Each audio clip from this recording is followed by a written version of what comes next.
Hey everyone, welcome back. In our last video, we have seen the architecture of the Flutter, and as I told that in this video, we will see the basic fundamentals of the Dart programming language. Before we are going into the Flutter actual implementation, we will see the basic fundamentals like basic introduction of the Dart programming language. If you want to practice something logically using a Dart, right? So this editor, this help you to run your logics in a console over here. So if you want to open this, right, you can directly open it using a dartpad.dartlanguage.org. It will automatically open this editor over here. So here you can dynamically run, you can write your code and you can execute it. So this is a, when you open it, right, this is a sample code. It was written over here. When you click on run, you can see the result over here on the console window. When you're talking about the Dart programming language, Dart is also an open source general purpose programming language. It is originally developed by the Google. So Dart is an object oriented language with a C style syntax. It supports all the programming concepts like interfaces, classes. Unlike all other programming languages, Dart doesn't supports arrays. So it will, as we have seen, if you are already aware of the programming language, if you already know C, Java and everything, you're already aware of this object oriented concepts. The same concepts will work over here, but only one thing is that doesn't support an array. Instead it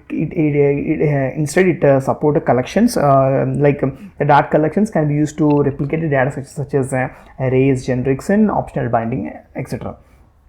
So if you want to run something over here, so I can directly type here good morning. So I can write here and I need to end with a semicolon over here. When I run this, you can see the resultant over here in the console window. So maybe it will end up. We'll see one or two small examples of running a sample code in this Dartpad. So next we will see about the variables and data types. So when you are talking about the variables and data types, when you want to write something using a variables, you have to use a keyword called var. That's we already using in other programming language. The same applies over here. The syntax for var, the main is a main entry point over here. If you want to define something a variable over here, just write var, and you can write some name is equals to money, and with a semicolon. If you want to print, if you type over here, right, the name the variable is just like it's a storage location, and it's just a storage location. You can simply say it's just a storage location.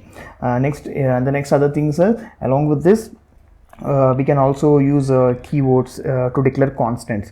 The final and constant, we have two kind of keywords over here, final and const. Both will help you to store your data using in this particular keywords. Example, if you want to store some constant value here, as we already know, right, the constant pi is equals to 3.14. It's a universal value. If you want to store this here, and so I can store this using a constant keyword. So you can see the result over here, 3.14. So this is for storing variables and data types. And also Dart language also supports other data types like numbers, strings and booleans and everything. The next important things is a list one. Let me write a small sample list. I'm just writing over here 0, 1, 2, 3. Sorry. So if you want to print this list, I can simply just print it over here. You can see the list gets printed over here. The other important part, the other important thing is the mapping. So mapping also has the same concept like this. Instead of you can store one key value pairs. If I want to create some sample mapping, I can write here like I can open create a braces. Here this is a key value pair. I need to write here name,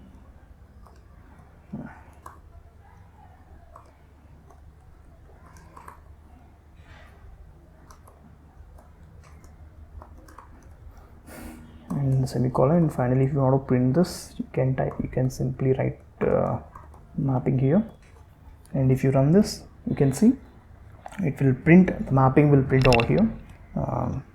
This is for the mining. And also you can use a dynamic is also a dynamic keyword also you can use it. When dynamic actually you want to use it, it's a kind of generic one. It's a variable. When the variable type is not defined, then the default type is a dynamic. If you want to create some dynamic, same thing, you just instead of that variable type you can simply write dynamic. Dynamic can be called using a dynamic keyword using the name. So you can print and write over here.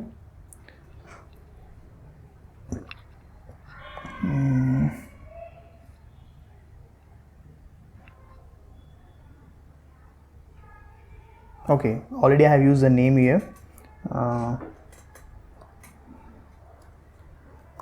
Name.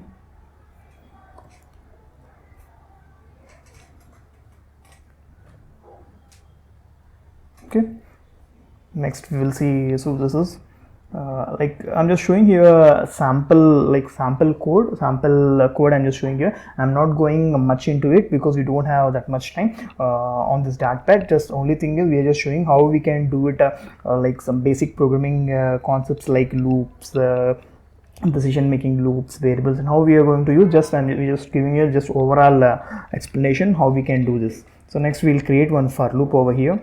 So var is equals to 1 and I value less than or equals to 10, and it's a general syntax. It's similar to all other programming languages.